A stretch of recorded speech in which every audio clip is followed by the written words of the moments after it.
Okay, so right now we have 23 questions. So what we are going to do is we are going to just go through them in rapid fire like we always do. And I'll start with question number 1. If Vote HOA, one of the various online voting mechanisms, can be used to elect board of directors, can it also be used as a mechanism for removal of a director? So I would say yes. So Vote HOA, there's other companies that do this. Electronic voting is allowed in Arizona. Just make sure that you're giving people that can't participate electronically because they don't have a computer or they aren't, computer savvy. Make sure that you're giving them a way to vote by paper ballot. And of course, the law also requires that if somebody wants to come to the meeting and vote in person, they should be allowed to do that as well. Question number 2. In our community, the capital reserves are very low and we face some major maintenance expenses in the next 5 years. What is the best way to increase capital reserves? Assessments or monthly HOA dues or both? Okay, my association was in this exact same situation. So basically what you should do, in my opinion, is get your reserve study updated. Have the reserve company plan it out for you in terms of how can we get the reserve back to where we need it to be. And it may be through increasing the assessment rate and then taking that extra money that you're using, that you're getting in from increased assessments, and putting that right into your reserve. Or it may be through having a special assessment just to fund the reserve. So talk to your, reserve advisor. Also bring in your attorney to help you with this because the combination of the reserve specialist and your attorney, we can really help point you in the right direction so that you can turn things around in the next 5 years. And it can be done. Like I said, my community, we went from like $250,000 to now over $3 million in less than, 5 years. Okay, question 3. What is the best way to build and by the way, my community, no special assessment. We just did it through increasing the regular assessment. Okay, question number 3. What is the best way to build an emergency fund for our operating account and what is a target amount? We don't want to have any special assessments. So we kind of talked a little bit about this under the budgeting. So it's just a line item in your budget that you add in every year, and maybe you call it like emergency fund or unanticipated expenses. And I think the best way to do it is to look at, what those unanticipated expenses were. Maybe if you can go back a decade, that's great. Go back 5 years, go back 2 years, and then guesstimate based upon the information that you have. Okay, well, we're always about 20 grand each year in, unanticipated expenses. So maybe you want to put in 20 or 25 this year just to make sure that we're, within that zone and we don't have to rob Peter to pay Paul and take money away from another line item budgeted thing. So the best way to do it is put it in your budget and the target amount, look at prior years, see, what your unanticipated expenses were. Next question, number 4. If my HOA did not hold an annual meeting and election 2018 to 2022, what is their liability? How were the remaining board of directors able to operate during that period without any open meetings? Okay, so a couple things. If you haven't had an annual meeting in 4 years or 18, 19, 20, 5 years, it's problematic, right? Because either your quorum for the annual meeting is so high that we need to amend the bylaws to make that lower, or people think everything's going great and they're not coming to the annual meeting. That could be a good thing. Or people just, aren't engaged and don't care. But really, you should be having an annual meeting each year. And one of your responsibilities as the board is to evaluate why are we not getting a quorum at the annual meeting? And what can we do to get a quorum at the annual meeting? So first things first, we have a cheat sheet called Annual Meetings. You can find it on our webpage at mulcahylawfirm.com. We have tips on how to increase participation at the annual meeting in that publication. A couple ways to get an increase in participation, to get a quorum would be, talk about a big special assessment. People are going to come. Talk about increasing the assessment. People are going to come. You know, is there liability for maybe have a social event? People might come for that in conjunction with the annual meeting. Bring in a guest speaker. Talk about something really controversial in your association. Put that on the agenda that, hey, we're going to be discussing this just as a draw to get people to come.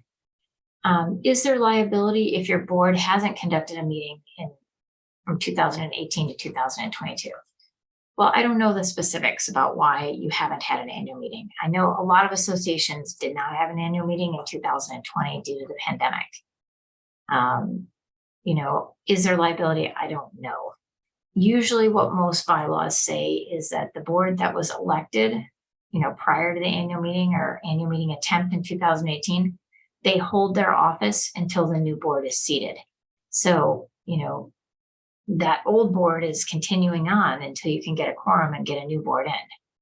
I don't know about the liability because I don't know the circumstances here, but I mean, assuming your bylaws allow that continuity, then you should be fine. There shouldn't be any liability. How are the remaining board of directors able to operate during that period without any open board meetings? Okay, so all your board meetings should be open board meetings. So that's a violation right there. And there could be liability for that. Even during the pandemic, boards were having open board meetings via Zoom. So, I don't know how they were able to operate without open meetings. It sounds to me like that was a violation of the law. Question 5, our budget is based on our fiscal year, not the calendar year per our governing documents. Is this in conflict with state law? So no, it's not in conflict with state law. I mean, so the budget, if it's based on your fiscal year, and like a lot of cities, towns, municipalities, counties, the state of Arizona, their budgets, and their fiscal year ends, June 30th, and the new year starts July 1st. So that some associations have that, but it's really very rare, frankly, like probably 1% of associations have their fiscal year that's not the calendar year. So it's okay if your documents allow for that, that's fine. You still have to file taxes for your association on March 15th, the corporate taxes for state and federal taxes. So even if your, budget is fiscal year, you still have to file taxes pursuant to the federal and state government's requirements. And this doesn't conflict with state law because, your budget is just that, your budget pursuant to your documents. There's no state law that says that you have to have your budget, be on the calendar year. Question number 6, if CC&Rs state that a 5% increase over prior year's maximum increase in dues, would you interpret that to mean that increases can be done retroactively if the prior 2 years did not have increases? Meaning in fiscal year 2024, we can do a 10% increase. Would you interpret that to mean still only 5% increase max every year?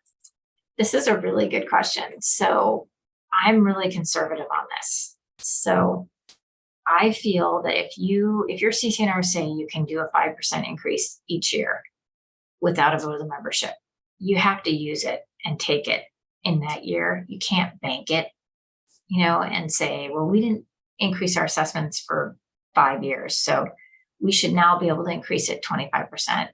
I don't think a court is going to agree with that. I know that there are some attorneys that practice in HOA and condo law that think that is true. I am not one of those. I am practical, and I do not think a judge is going to agree with that. So, and I know that some of these other attorneys say, well, on paper, we bank it. Like we say that we're levying it, but then we don't collect it. Judges are smart, and I don't think that they're going to fall for that, and then later collect it, 25%. It's not the right thing to do. That being said, go back to what I said earlier today, you really should be doing a cost of living increase every year on your assessments and increasing it by that amount.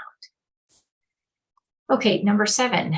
Assume an HOA board consisting of 3 directors that also provide services normally offered by a management company. 2 directors constitute a quorum. Further assume that the board occasionally experiences challenges in coordinating board meeting dates and agendas by email. As a practical matter, is it common practice and or reasonable for the board to speak informally by telephone or Zoom for the sole purpose of setting meeting dates and agendas without a public notice, provided no other business, HOA business is discussed?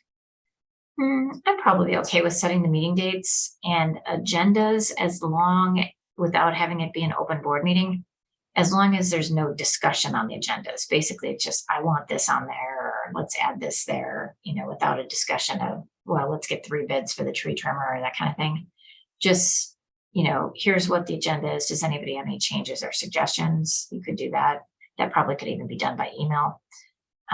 Same thing about, are you guys available for the board meeting on Wednesday, the 7th at 7 p.m.? That could also be done by email. You don't have to have an open meeting for that. Okay, question number 8. Can the reserve account funds be used for a repair, such as a sewer line, that was not listed in the reserve study? There are plenty of funds in the reserve. The treasurer said no. We cannot use reserve funds for this unexpected repair that the HOA would have to do a special assessment. Is that correct? The reserve fund is fully funded. Well, something I'd want to know on this is, is the sewer line something that is an area of association responsibility? And if it is, why is it not included in the reserve study?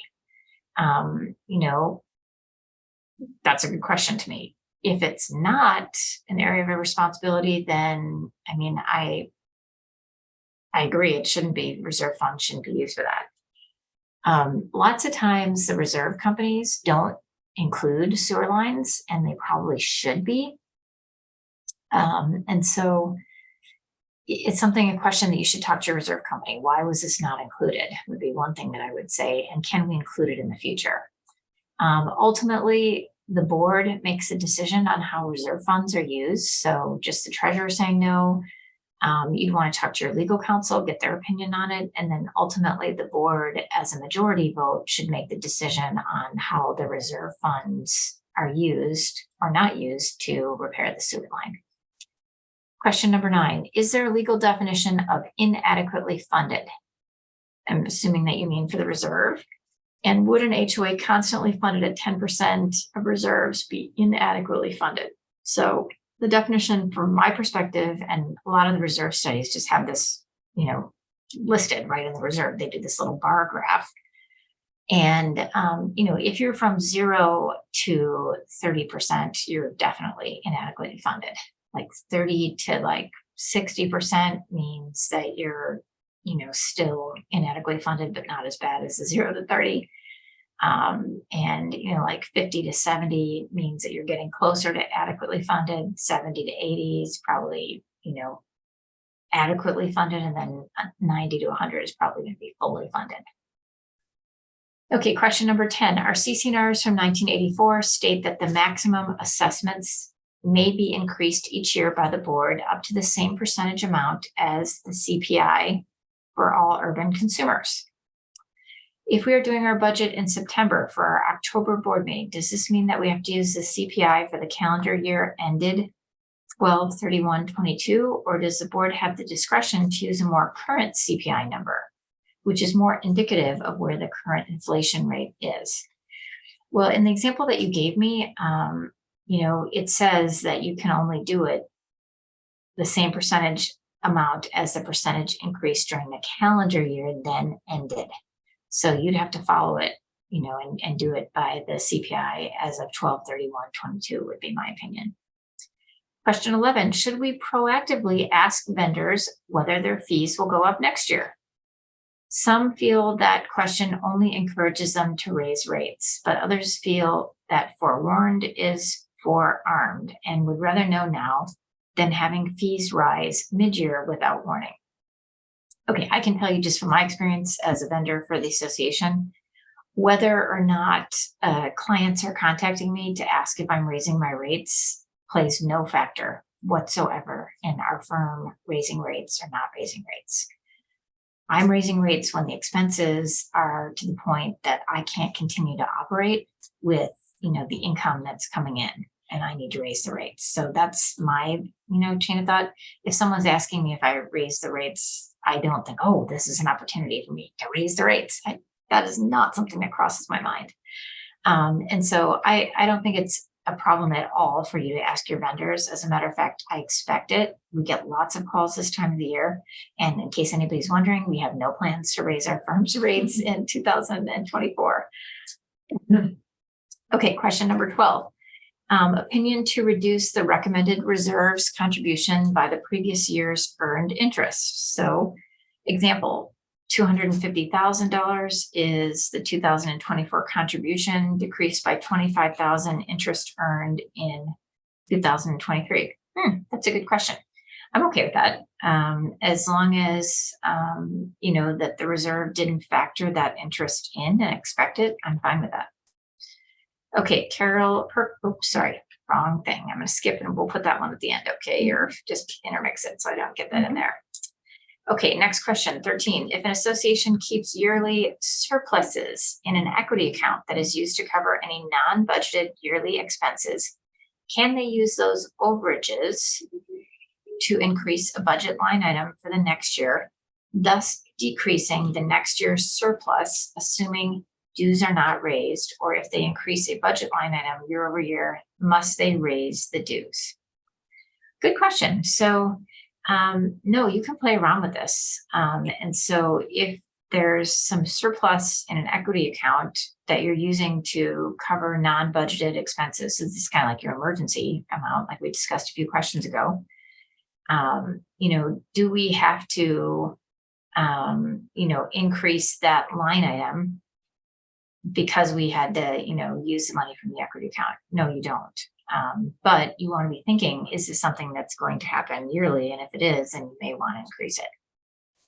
Okay, number 14. Our last reserve study did not identify what are specific amenities. Where else would this be identified? We're specifically wondering about our aging, ugly, little used clubhouse that some of us would like to tear down rather than spend a fortune to redo. I mean, I don't know who did your reserve study, but that was a major miss. That should have been in there. Reserve studies outline in detail, down to the furniture at the pool, what needs to be replaced. So I don't know who did the reserve study, but it sounds like they did not put, you know, that in your reserve study. You probably need an updated reserve study with more detail specific on the amenities. Okay, next question, question 15. If we plan to do turf conversion as a new project in order to reduce water costs, can this project come out of reserve funds? You know, I think it probably can. I would touch base with your reserve company that did your reserve study. You'll want to add that to your reserve study too, because you know, the artificial turf has a shelf life, and so you want to make sure that you're budgeting for that in the future. But we've seen conversions from desert landscaping or from grass to desert landscaping, and association funds and reserve have been used. So I don't have a problem with that, but just double check with your reserve company. Number 16, what can an HOA of 39 units in Sun City West expect to pay for a reserve study? I would say somewhere between $800 and $1,200. And if anybody wants the names of reserve companies that, you know, have a good reputation in Arizona, feel free to email me at bmulcahy@mulcahylawfirm.com, and I'm happy to share with you 3 names. Okay, next question. If a board fails to follow the recommendations of a reserve study that indicates an underfunding of the repair and replacement fund, is there any recourse for failure of fiscal responsibility? Well, this is a tough question. So boards inherit problems, right? So it could be a prior board that set them up for this.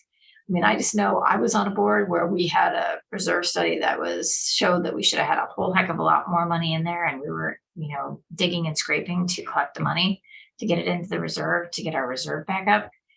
I mean, is it a possible lawsuit against them for failure to fiscally be responsible? Possibly, but you know, they're probably having some good arguments in terms of, well, this is what we're doing. And oftentimes a court or a jury is going to find that to be reasonable, that they're acting the same as a reasonably prudent person would be acting in the same situation, and therefore not, you know, a fiduciary violation.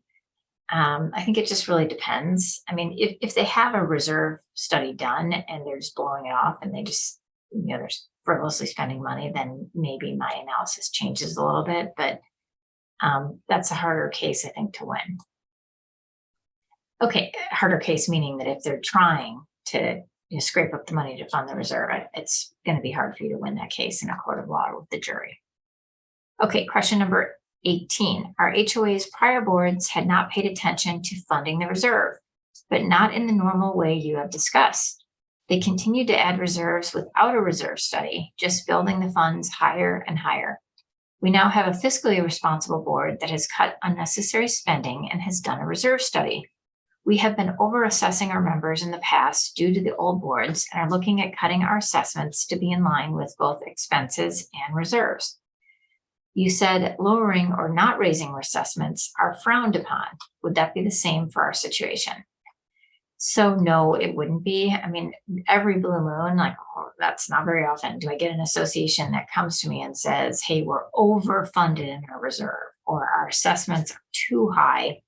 We don't need all this money to meet our expenses. That's pretty rare, but if that's the case, then, lowering the assessments or not raising the assessments is just fine. Just make sure that when you do it, that there's a good paper trail as to why you're doing it, and that you've analyzed this from a number of different angles, etc., in the meeting minutes. Okay, question number 19. Can associations require a reserve contribution to new owners, buyers above the normal monthly contribution? So yes, typically that's called like a transfer fee or like a capital contribution fee. We have a cheat sheet on this topic called transfer fees versus disclosure fees. It's on our website at mulcahylawfirm.com. If you're going to do this type of a fee, it needs to be in the CC&Rs, and you need to follow all aspects of the law in terms of how you word it. So it's not just something that you can just implement and just say, okay, starting right now, they have to pay, a $5,000 capital contribution fee to fund the reserve. It has to be set up exactly as state law requires, and it needs to be in your CC&Rs. Okay, question number 20. Looks like we're up to about 25 questions, so we have 6 more to go. The financial reports are complex and difficult to interpret as a new board member. I have thoroughly looked through the documents, the invoices. Can you give some tips on specifically what to keep an eye on just to catch any red flags? Okay, so I would say that your management company should be able to give you like a little primer or a little short class on how to read financial reports. That would be one thing I would recommend for your board, or hire our firm to come in and help your entire board. Just do a boot camp on how to read financials and what types of things you should be looking for. Kind of the red flags in my mind are cash shortages, overdraft fees.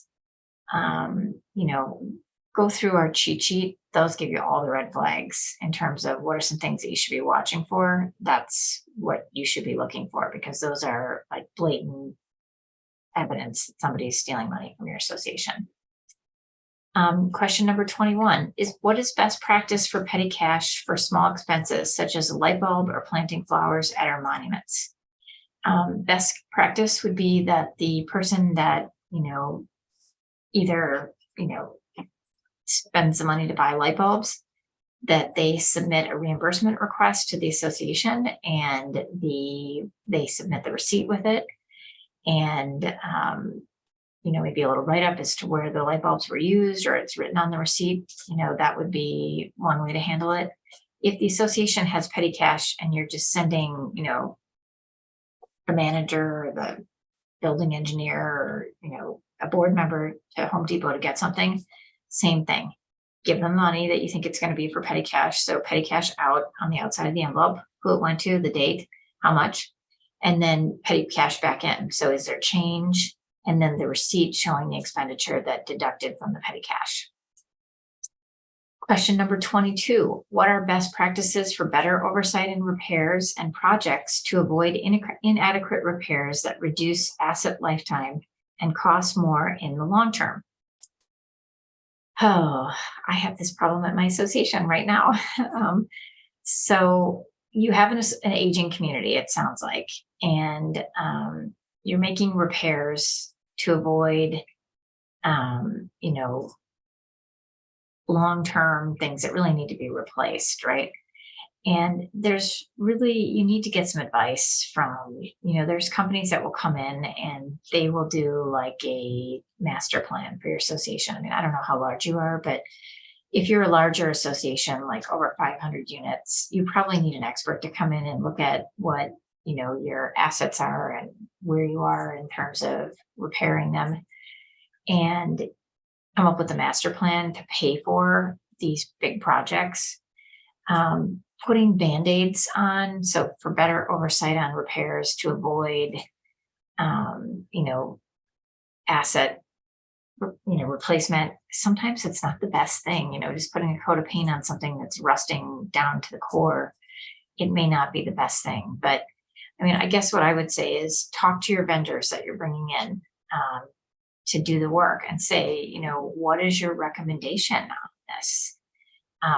Should we continue to, if the light fixture costs, $1,800 and the repair costs $1,600 and it's not going to work, isn't it better just to take it out and put in, like a $2,000 one, if that's what, the going rate is for it now? I mean, over time, you're going to get ahead instead of having all these little repairs that add up over time, but actually don't ever give you a new asset or a new capital improvement. So, talk to your vendors, make good business choices, avoid putting your self-interest above the interests of the association. So sometimes on these boards, we see people that maybe are on fixed incomes and they look at an expense and they think, I don't want to pay for that. I'm not going to be here in 20 years.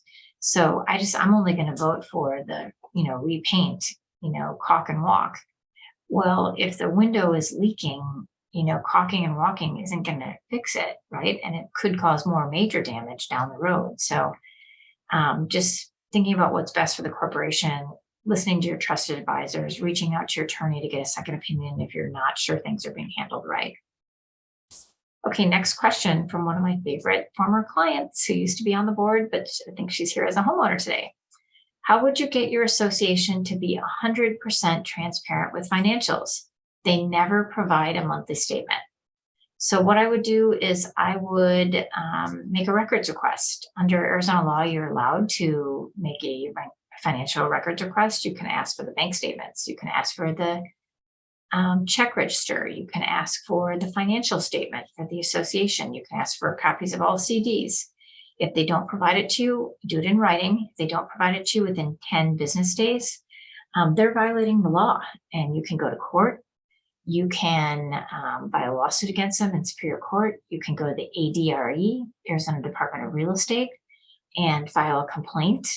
You'll have to pay $500 filing fee, but you'll get that back if the court rules that the administrative law judge rules that they wrongfully withheld documents from you.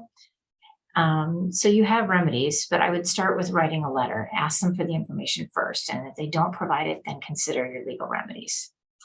Last 3 questions. We have significant 15-year loan for capital expenses. Should the loan accounting be in the assets on the balance sheet or under liabilities, or both? It's probably already factored in on the assets in terms of the money on hand. And it definitely should be a liability because you have to make a monthly payment, to pay for the loan payment every month. So I think it's already included in the assets in terms of how much money you have on hand that hasn't been spent from the loan, and it should definitely be included on liabilities. And what I would recommend is talk to your CPA about this, because I'm not a CPA. I'm just giving you, my thought as the attorney that represents associations. CPA is going to have the most definitive response on that. Okay, last 2 questions. Would you recommend a company or individual for a reserve study? So yes, I'm happy to provide 3 names to anybody who wants to email me. My email address is bmulcahy@mulcahylawfirm.com. Last question. When you say reserve is 70% funded, does that refer to each year? We need $100,000 predicted to be needed for this year, and we have $70,000 in the reserve fund. So yes, it would be just for that year, funded for that year. That's correct. So if you're 70% funded, it's as of the current year that we are in. Okay, that's it. We had a lot of questions today, 26 questions. I want to mention a few things before we sign off for today. Thank you so much for all of you being here today. At one time, we had almost 150 live viewers on Zoom and many others on Facebook Live. So, great for all of you to be here today. Thank you for taking time out of your schedules to want to learn more about financials in your association. Our next learning opportunity is going to be Friday, October 6th at 9 a.m. We're going to be hosting our virtual First Friday free call-in, where I will answer HOA and condo questions live for your association. Some additional details can be found on our website, and questions can be submitted now through the morning of October 6th at 8:45 a.m. Also, we're going to be conducting another Neighborhood Services virtual HOA Academy class on Tuesday, October 17th. And the topic is going to be legislative update. We're going to be looking at the ins and outs of the 5 new laws that are going to be going into effect on October 30th. And we're also going to be talking about hot topics pertaining to associations.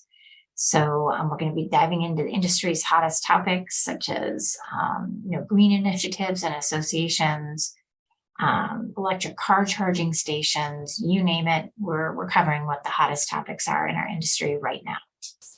So please don't forget to join us for those 2 dates, First Fridays on October 6th, and then our Neighborhood Services virtual HOA Academy class on October 17th. We want to give you plenty of notice. We have a little change in date alert. Remember that Thanksgiving's a little bit earlier this year. It's actually on my daughter's birthday. So this year, we're going to be having our Neighborhood Services virtual HOA Academy class a week earlier than Thanksgiving. Now, note, we normally have that class the third Tuesday of every month at 11 a.m. In November, we want to give you a heads up nice and early that we're going to be having it on Tuesday, November 14th, just so that we don't catch any of you on vacation or getting your turkeys prepped or whatever that week. So we're going to be changing that class to a week earlier, and we'll continue to publicize that and have that information on the website. Okay, lastly, please consider leaving our firm a Google review. We're sharing a link right now in the chat on how to leave a review. We are always happy to get feedback from our valued customers and those of you who attend our seminars on how we're doing in these classes, how we can improve, topics you want to hear more about. So that we can continue to improve our service and do a better job for you when providing you these educational seminars. So the Google review link will be shared with you shortly if it hasn't already been shared. I really appreciate those reviews because it gives me an opportunity to hear directly from you how we're doing. Thank you again, and I look forward to seeing all of you in October for our 2 upcoming classes. Thanks so much, everybody, and look forward to seeing you in October. Bye.